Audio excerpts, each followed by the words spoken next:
Hello guys, my name is Anchal Sharma and I welcome you all to an official YouTube channel of Nimbus Defense Academy.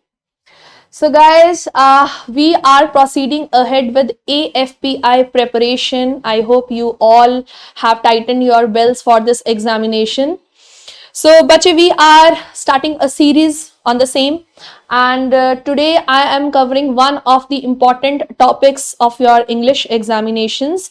As far as I have seen your previous papers, there's one topic that is one word substitutions, which is asked many a times, and the weightage of this particular part is 5 to 7 questions which are generally asked in your paper, and sometimes they are even 4 in number. Okay, so today I am going to discuss few of the important questions out of the same, which have been either asked in your previous papers or you can at least expect them in your coming examinations. So let's start with the first topic of English for your AFPI preparation, that is one word substitution.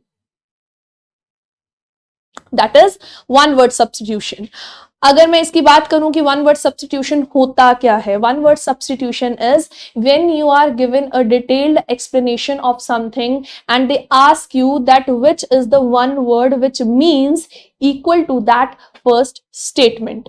ठीक है, let me tell you all one word substitution क्या होता है. Let's discuss this with some examples. Here is the first question in front of you. That is a lover of good food. जिसे खाना अच्छा खाना पसंद है, खाने को टेस्ट के पीछे जो इंसान जिस उससे प्यार करता है, उसके पीछे भागता है, that is what we call that person. Esoteric, chauvinist, gourmand or ergophile. Ergophile. Okay, so before knowing the answer, हमें पता होना चाहिए कि हमें क्वेश्चन में एक्चुअल में करना क्या है. हमें क्या करना है, ये जो लाइन उन्होंने क्वेश्चन में मेंशन की है, हमें सिर्फ इतना पता करना है कि ये जो लाइन है, ये जो इंसान है जो खाना अच्छा वाला खाना पसंद करता है या वो एक गुड फूड का लवर है, उसे क्या बोलते हैं. ठीक है, so this is what these type of questions are generally asked for. ठीक है, so I hope you know the answer to this question, that is government. ठीक है, तो government is the word which means जो पेटू हो, जिसे खाने की अच्छा खाने की आदत हो. Now let's see what are the meanings of other words over here. There was a word historic. एक वर्ड था यहाँ पे historic. It's esoteric. ठीक है, this means to describe something that is intended for or likely to be understood by only a small number of people. ठीक है, कुछ लोगों के दोबारा समझ आने वाली चीज means if you are trained in particular thing. जैसे किसी की कोई स्पेशलाइजेशन है, किसी की फिजिक्स इज अ सब्जेक्ट जो एक ABC इंसान की स्पेशलाइजेशन है, तो अगर कुछ ग्रेविटेशन, फोर्स, मास की कोई बात चल रही है तो उसे बहुत इजीली समझ आएगी. Why? Because that person is trained in that topic, in that field. तो that is esoteric. Esoteric means when you are skillful in one thing. ठीक है, और जो बात सिर्फ उन्हीं की समझ में आती है, that is esoteric. Next one is chauvinist. दूसरी ऑप्शन जो वहां पर थी, that was chauvinist. Now what is chauvinist? Chauvinist is a person displaying aggressive or exaggerated patriotism.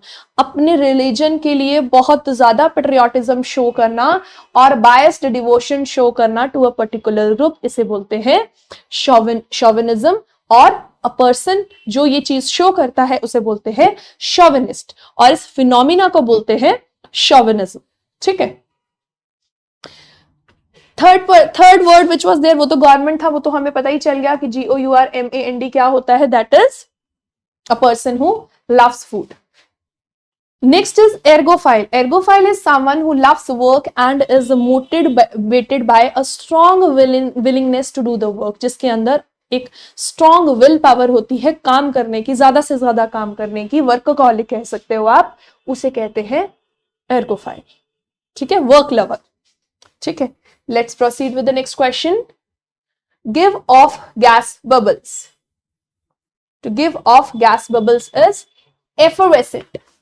Effervescent, ये वर्ड हमने बहुत बार साइंस में पढ़ा भी होगा. एफरवेसेंस वो दैट इज वो जो बबल्स जो निकल के आते हैं जब इनो पानी में डालते हैं, वो फिनोमिना उसमें takes place in that particular process, that is effervescence. So answer is effervescence, but let us see what are the meaning of rest of the words. Buoyant. Buoyant क्या होता है? When you are able to float or rise up in a fluid, है ना, ऐसे पानी है और पानी में आप एक अंदर से एक फोर्स होती है जिसके कारण आप उसकी अपर लेयर में ही रह जाते हो, that is buoyant. Flat is flat. Flat is the opposite of effervescent. Effuse means to pour out or emit something such as a liquid or smell. To pour out और कुछ fuse करना, कोई gas निकलना या कोई liquid जैसी form में निकलना, और कोई भी स्मेल, कोई भी किसी भी फॉर्म में आपको फीलिंग आती है कि something has been out of some process, that is effuse. ठीक है, नेक्स्ट क्वेश्चन देखते हैं.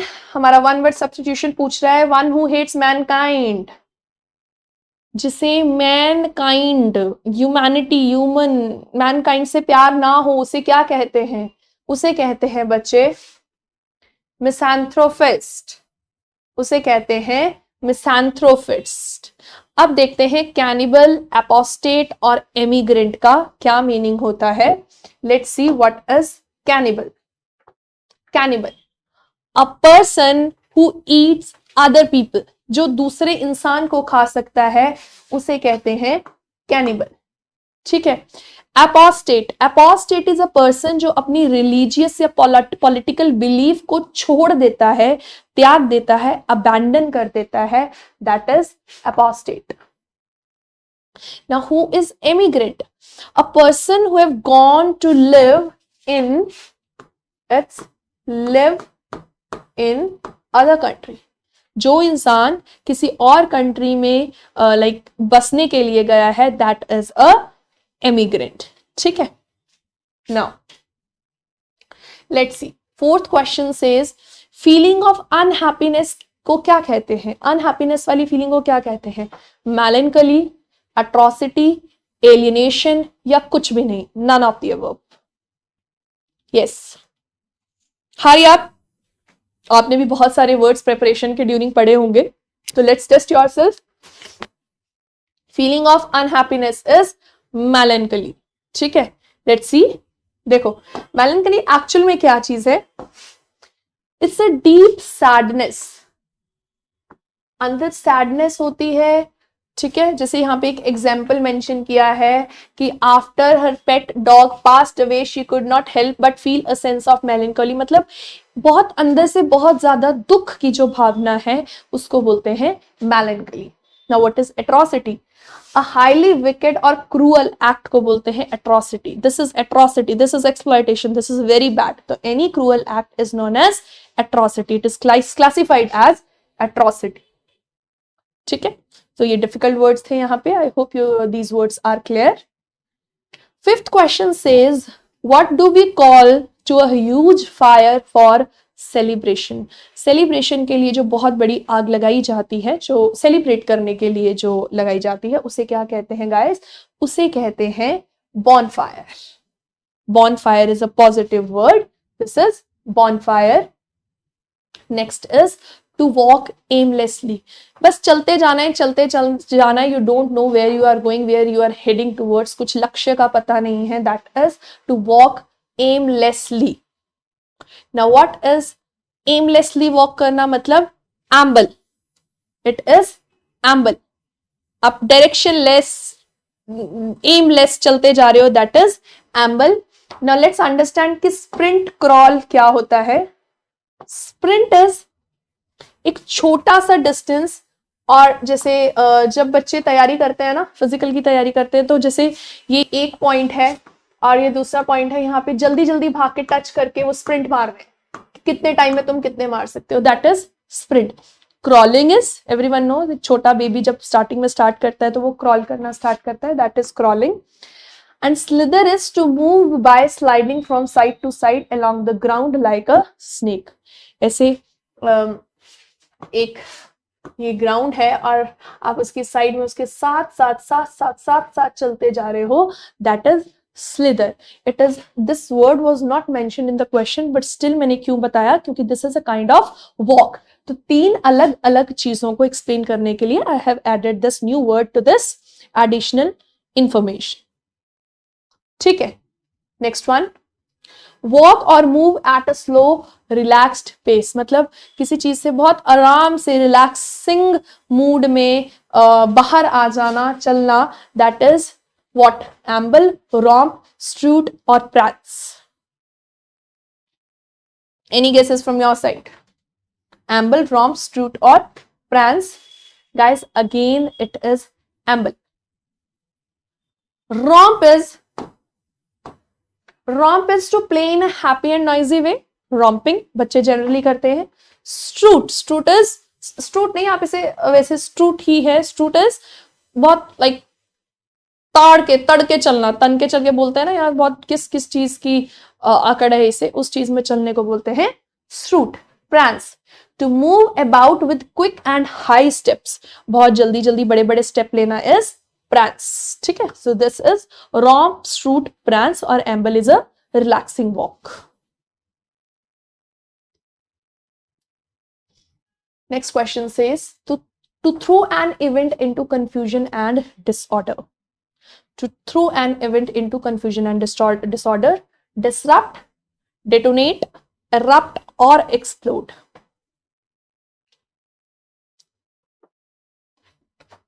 Answer is disrupt. Disrupt मतलब ये एक disturbance से related word है. See here, disrupt is again see. मैंने कहा ना disturbance से related, it's itself an interrupt.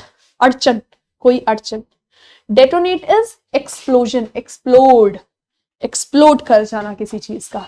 erupt is जैसे एक अगर कोई पिंपल भी फेस पे आ जाता है ना, that is an eruption. Skin की एक अनवांटेड एरप्शन है, दैट इज निकल कर आना, eruption, breakout suddenly. Explode and detonate one and the same thing. कोई वायलेंटली और नॉइजली किसी चीज का बहुत बड़े से एक्सप्लोजन होना, आवाज आना, नॉइजी होना, that is explode. So these are 4 different words: disrupt, detonate, erupt and explode. Now you guys, what are you supposed to do is make one notebook and keep on adding these words. This will help you in your synonyms part also, antonym also, and many more questions of English. ठीक है, let's proceed ahead. 9th question says something that pertaining to the controversy. कोई चीज जो controversial हो, या वो controversy हो, या वो क्रिटिसिज्म रिलेटेड हो, that is what? Poignancy, laudatory, putative और polemical. Polemical, these are new words. Let's see कि इन वर्ड्स का मीनिंग क्या होता है. Answer is polemical. Answer is polemical. अब मैं आपको बताती हूँ इनका मीनिंग क्या होता है. पॉइग्नेसी, Pugnacious, quality of evoking a keen sense of regret. पछतावे की जो फीलिंग है, that is poignancy. Laudatory is जब हम एक applause, खुशी से किसी का प्रेस करते हैं, उसको कमेंडेशन, उसको उसकी खुशी मनाते हैं, उसकी प्रेस करते हैं, एप्रिशिएशन करते हैं, that is laudatory. And putative is generally considered, मतलब कोई भी चीज जनरली कंसिडर्ड इज प्यूटेटिव. ठीक है, नेक्स्ट वन.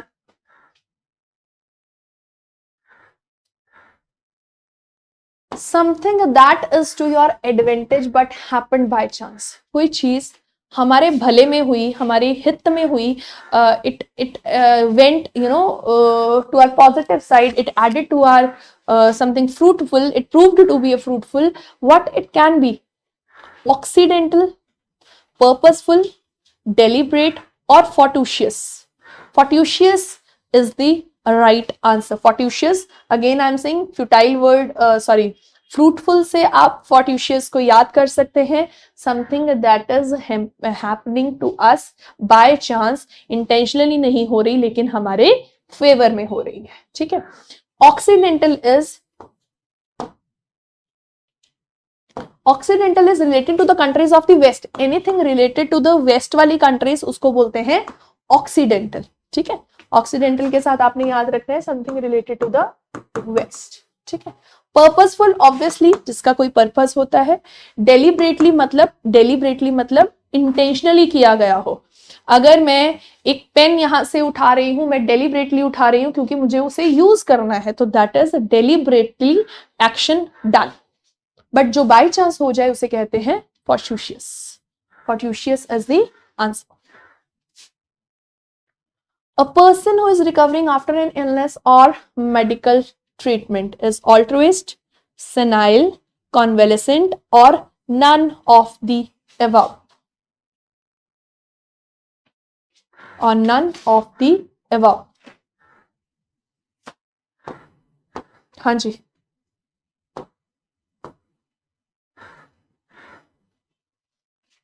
Let's see. अगर हमें मीनिंग नहीं पता है, हम पहले मीनिंग देख लेते हैं। So answer is convalescent. How is it?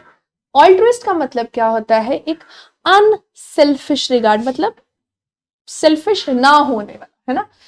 For और devotion to the welfare of other charitable acts. जब आप चैरिटेबल एक्ट्स की तरफ आपकी ज्यादा डिवोशन होती है without expecting anything in return, that is being altruist, ठीक है। Senile means having or showing the weakness or diseases of old age. बुढ़ापे की जो डिजीज है उनके लिए एक वर्ड यूज होता है, दैट इज सेनाइल, है ना। सो तीन ही ऑप्शंस थी, दो हमें पता चल गई, और person who is recovering after an illness is convalescent, ठीक है। Let's see the next question. Indifferent to pleasure and pain. यहां पे जो इनडिफरेंट वर्ड है, what does it mean? Indifferent means you are not feeling those things. Ignorant मतलब फर्क नहीं पड़ता वाला स्टेट, है ना। So that is lusty, prudent, cynic और stoic. It is stoic.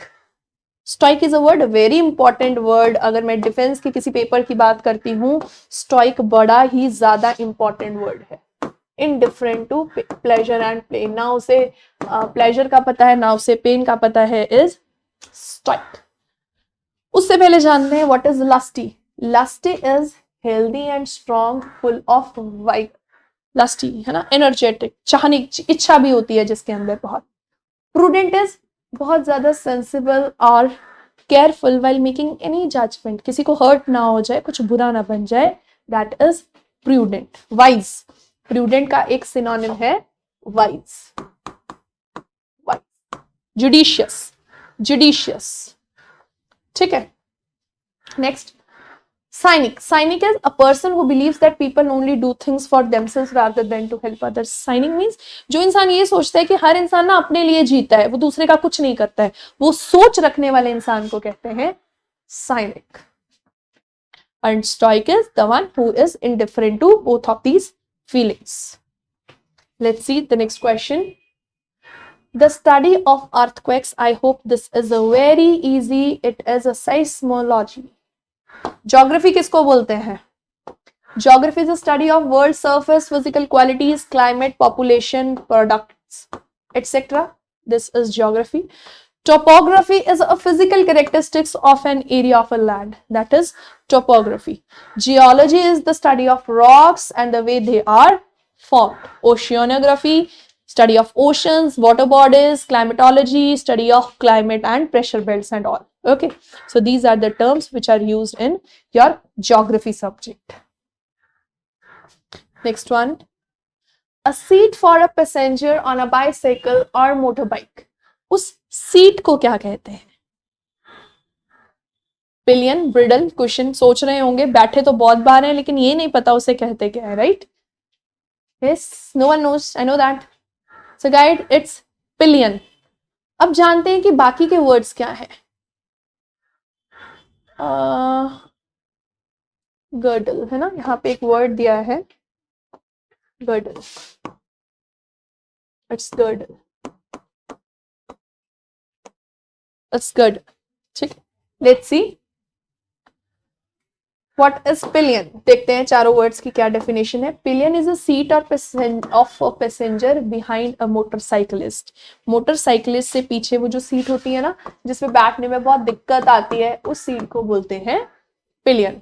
Girdle is a belt or a cord worn around the waist, जो यहाँ पे इस पोर्शन में, वेस्ट वाले पोर्शन में बांधते हैं for your safety, that is girdle. What is bridle? Bridle is the headgear used to control a horse. Horse के जो सिर के ऊपर होता है उसको ऐसे बांधा जाता है और वो राइडर के हाथ में होता है so that कि वो उसे कंट्रोल कर सके, that is bridle.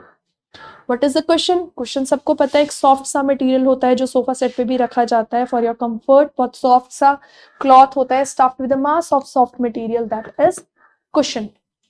तो pillion, girdle, bridle and cushion हमें क्लियर हो गया है। ठीक है, rest you can pause all the slides and you can see the meaning of the words. ठीक है, next one, hand written that cannot be read.